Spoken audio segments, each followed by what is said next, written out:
جب جنگ بدر ہوئی تھی تو صرف 313 تھے لڑنے والے، باقی ڈرتے تھے لڑنے کے لیے، باقی ڈرتے تھے لڑنے کے لیے، باقی ڈرتے تھے لڑنے کے لیے۔ ان کے جب اب اللہ کے حبیب تھے، اللہ قرآن میں کہتا ہے میرے حبیب تھے، لیکن ان کو جب مشکل وقت 10 سال میں صرف 40 لوگ مسلمان ہوئے تھے، کیا کیا مشکلوں کا سامنا نہیں کرنا پڑا، لوگوں نے مذاق اڑایا، ذلیل کیا، آسٹرسائز کیا، ذلیل کیا، آسٹرسائز کیا۔ پیغمبر اللہ کے آئے لیکن وہ ہیومن ہسٹری میں ان کا ذکر ہی نہیں ہے، بڑا کم ذکر ہے۔ حضرت موسیٰ کا ہے لیکن حضرت عیسیٰ کا تو ہسٹری میں ذکر نہیں ہے۔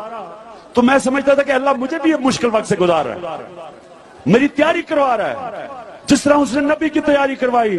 میری تیاری کروا رہا ہے جس طرح اس نے نبی کی تیاری کروائی۔ ایک میرا کوئی ایمان نہیں تھا اللہ میں، میرا کوئی ایمان نہیں تھا اللہ میں، میرا کوئی ایمان نہیں تھا اللہ میں۔ میں جس طرح مسلمان ہوتے ہیں، جمعے کی نماز پڑھ لی تو کبھی صبح کی نماز، کوئی روزہ رکھ لیا تو پاکستان میں نہیں تو نہیں رکھا، میرا ایمان نہیں تھا اللہ میں، میرا ایمان نہیں تھا اللہ میں،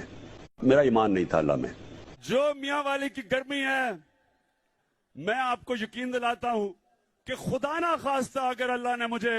دوزخ میں بھیج دیا مجھے گرمی نہیں لگے گی، دوزخ میں بھیج دیا مجھے گرمی نہیں لگے گی۔ والد صاحب جمعے کی نماز پڑھنے پہ لے جایا کرتے تھے زبردستی، ان کی عزت کرتا تھا اس لیے میں چلا جاتا تھا، اور پھر عید کی نماز، لیکن اس کے علاوہ میرا کوئی ایمان نہیں تھا۔ دو چیزیں پہلے آئی تھیں، 622 میں نبی صلی اللہ علیہ وسلم ہجرت کر کے مدینہ گئے، اور پہلے 5 سال بڑی مشکل سے امت مشکلوں کا سامنا کرنا پڑا، سروائیو کیا، کوئی خوشحالی نہیں تھی۔ نبوت حضرت محمد رسول اللہ صلی اللہ علیہ وسلم، رسول اللہ صلی اللہ علیہ وسلم، بحیثیت خاتم النبیین، بحیثیت خاتم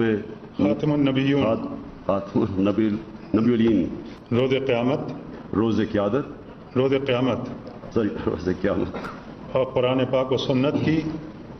اور قرآن پاک اور سنت کی